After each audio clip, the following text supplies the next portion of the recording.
We try to add up all of those. And so basically say, how much will this cost? How much good will it do when you incorporate all of these things and turn them into dollars? And then you can basically say, for every dollar you spend, you do this much good of social benefit. And then we simply ask, if there are lots of solutions where you'll spend $1 and maybe do $1.50 of good for the world, that's nice. But there are some solutions where you can spend $1 and do hundreds of dollars of good. Shouldn't we focus on the hundreds of dollars first, the place where you make much, much more good for every resource you spend? That's really the thinking. Global warming is real. It's man-made. It is a problem. I'm simply accepting what the UN climate panel, the IPCC, is telling us about global warming. What I'm arguing is, how much will a potential solution cost and how much good will that solution deliver to humanity? So the real question here is, are we spending lots of resources doing not very much good for climate when we could be spending those resources much better on climate, that is, doing much more to actually tackle the climate problem? And of course, also that we could spend those resources and do much, much more for the whole world with its many, many other problems. That's a difficult task, but it is crucial if we want to know that we're not just focused on the topics that have the most cute animals or the people who scream the loudest in the media, but actually know what works. Look, what I try to do, and really I have lots and lots of researchers that work hard on all these problems, we don't have infinite resources. We can't do everything first. So it's incredibly important that we have this conversation about saying, if you are to spend an extra dollar or a rupee or whatever your currency is, where can you spend that and do the most good first? There are lots of problems. And while we tend to think about them in the international arena, of course, most problems actually hit people on a very personal level. It kills them. One of the things I find slightly ironic as we've just come out of 2020 and everybody has been very, very concerned about COVID, and rightly so, it's a big challenge. But at the same time, of course, every year, about the same number of people die as have died from COVID last year. Every year, the same number of people die from tuberculosis. This is a very simple disease. We've known about it. It's probably killed about 1 billion people over the last 200 years. So it's probably one of the biggest killers of humanity. And we know how to fix it. We've fixed it in the rich world, which is why we don't worry about it anymore. But it's also very cheap to fix in the developing world. But because it never gets any attention, we don't talk very much about it. We don't do very much about it. And that's why 1.6 million people every year die from tuberculosis. And so my point simply is to say, let's have a discussion about saying, if you were to spend an extra dollar, would you do the most good if you spend it on tuberculosis or on COVID or on climate or on infrastructure or on the many, many other solutions that are out there?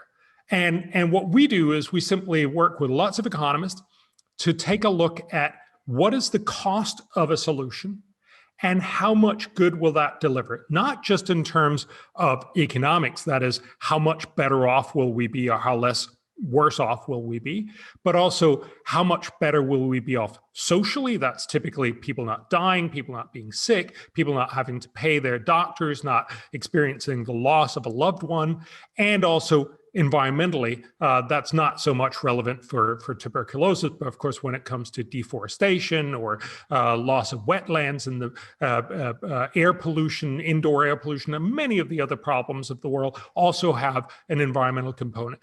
Very clearly, it's impossible to enumerate all the problems that we have, but what we try to do is we've taken our starting point of the UN's different definition, the last set of goals that the UN has used, the ones that are running from 2016 to 2030, Sustainable Development Goals. Right. So they've basically looked across a wide range of areas. So talking about health, obviously a big issue, poverty, obviously a big issue, the issue of education, the issue of being able to live securely, that is without violence in many different ways.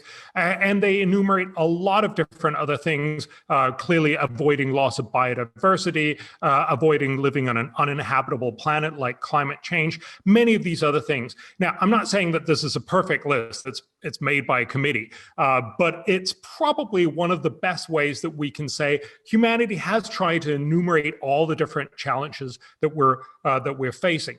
So You definitely need all the knowledge from biologists, especially when you're talking about things that impact the natural world. You need to talk to epidemiologists when you're talking about diseases. You need to talk to doctors also about diseases. You need to talk to educational experts when you talk about education. But the crucial bit that's connecting all of them is to talk about what are the resource needs.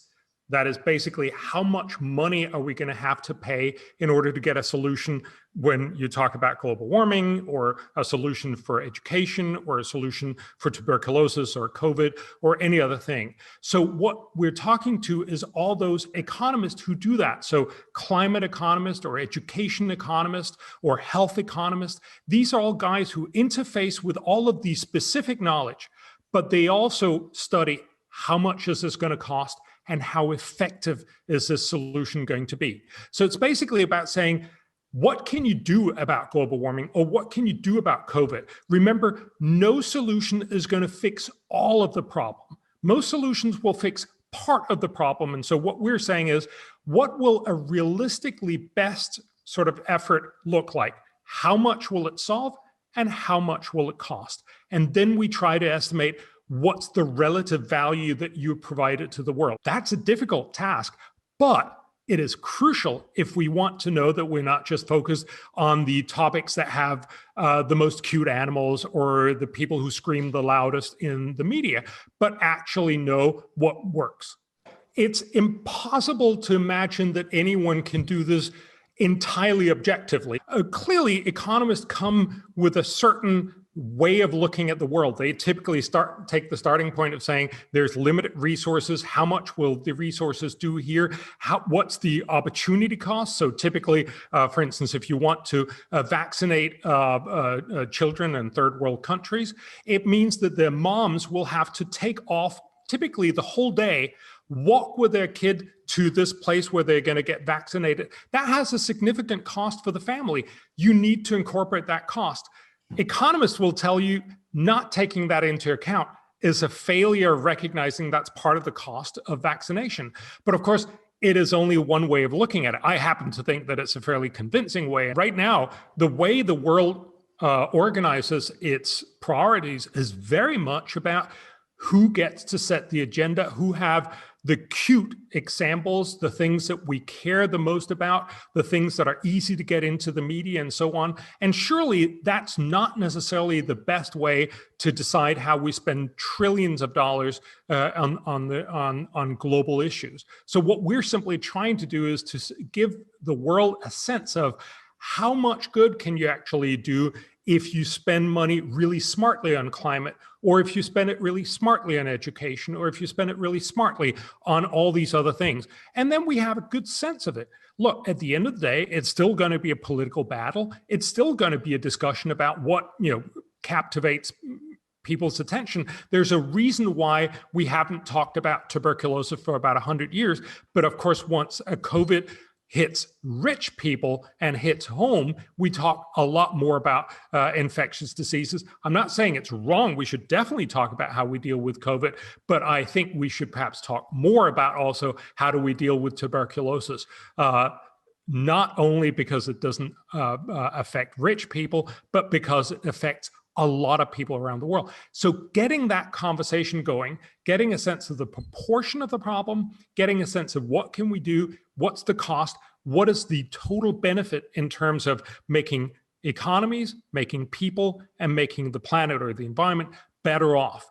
What are the benefits there? What are the costs? And getting that balance is crucial. So there's definitely a lot of people who just approach what I say and many others say, oh, it's just a deny. He doesn't accept the reality of global warming. And that's just simply false.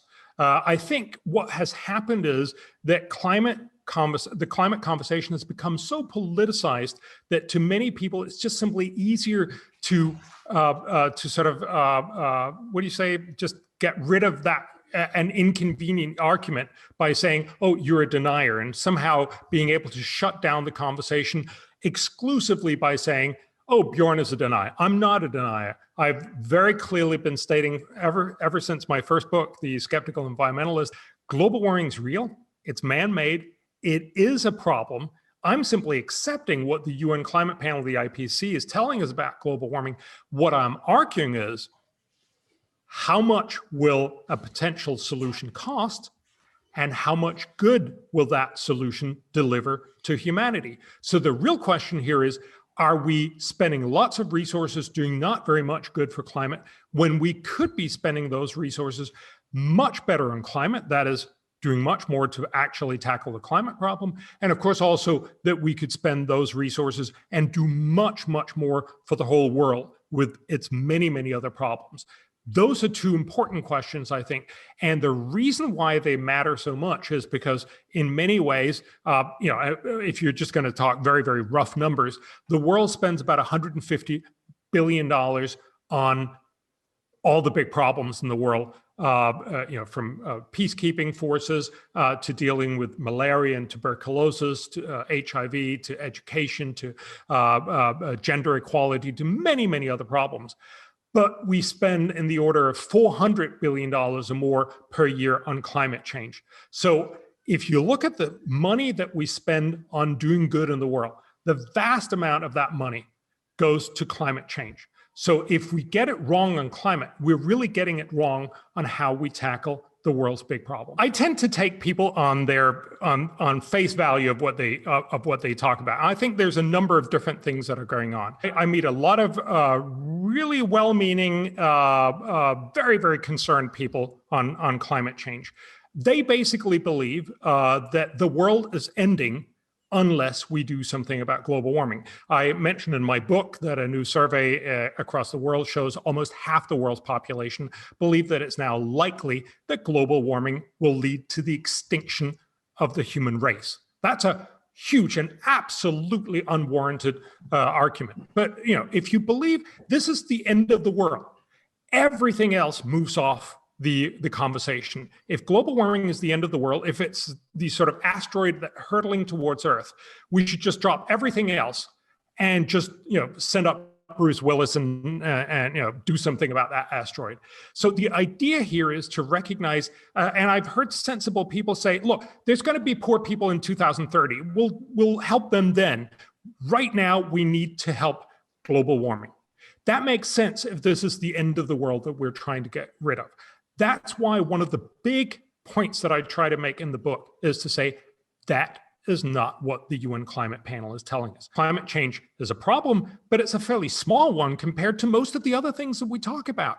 We never talk about our pension problems, but those are probably going to be much, much bigger than climate change. I think that when we were not nearly as scared about global warming, in some way you could argue that the reason why we've become so scared is because the media, the selling argument of climate change has just been way too successful. It's become the self-perpetuating machine that just takes any storm or anything that happens out there and say, see, global warming, and make us all believe that the end is nigh.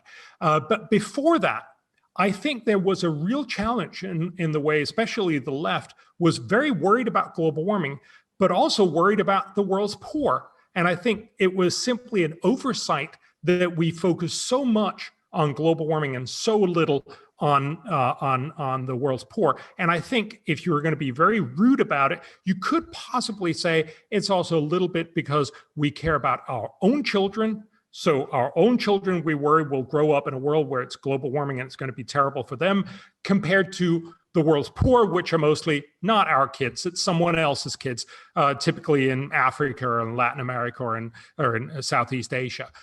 So in some sense, this is really, I'm going to pick my kids over all the other unfortunate kids. I think that was also a big driver. And I try to argue both of these and get people to realize maybe that's not the right priority for our planet.